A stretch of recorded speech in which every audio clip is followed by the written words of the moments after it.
Саламатсыздар ма 4-ші сынып білім алушылар? Дүниетану пәніне қош келдіңіздер. Бүгінгі өтетін тақырыбымыз менің құқықтарым мен міндеттерім.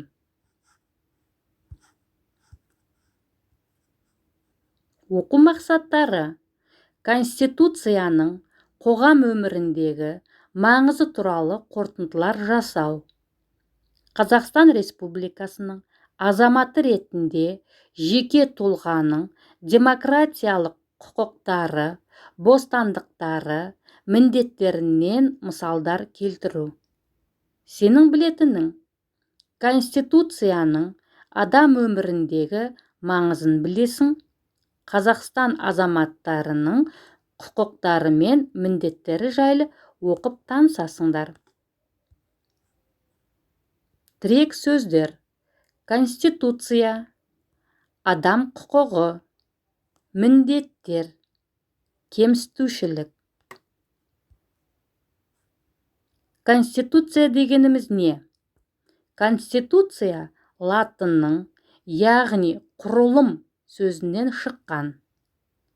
Қазақстан Республикасының Конституциясында еліміздегі азаматтардың құқықтары мен міндеттері жазылған.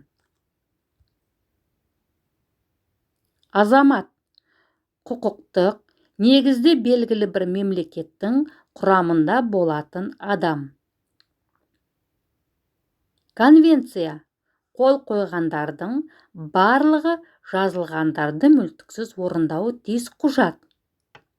Кемсітушілік — адамға немесе белгілі бір топқа тең дәрежеде қарым-қатынас жасамау.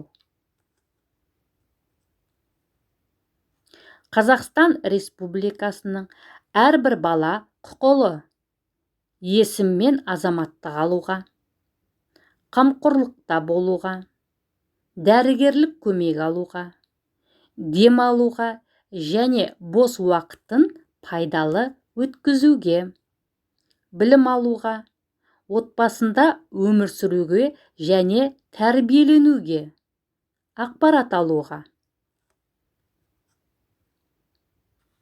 Бірінші тапсырма: Қазақстан Республикасы азаматтарының міндеттері мен құқықтарына не жатады? Сызықпен қос. Қазақстан азаматтарының құқықтары: қозғалыс бостандығы, жеке бас бостандығы, тегін орта білім алу, жекеменшік иелігі. Қазақстан азаматтарының міндеттері: табиғатты қорғау, өз елін қорғау, мәдениет ескерткіштерін қорғау, Конституцияны сақтау.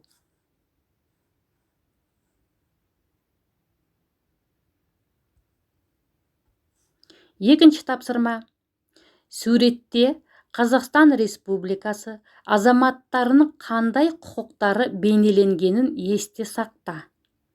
Білім алу, мамандық таңдау, денсаулық сақтау, демалу, дауыс беру, референдумға қатысу, бейбіт шерулер өткізу. Орындалатын тапсырма: еліміздің азаматы және мектеп оқушысы ретінде мемлекет үшін не істей аламын деген тақырыпта 5-6 сөйлемнен тұратын эссе жаз. Кері байланыс: суреттегі бағдаршамды өзің білетін түске боя. Сабақта алған біліміңді қорытындыла.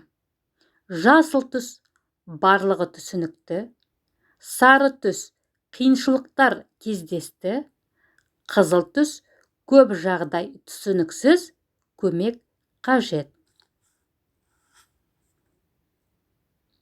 Назарларыңызға рахмет, балалар.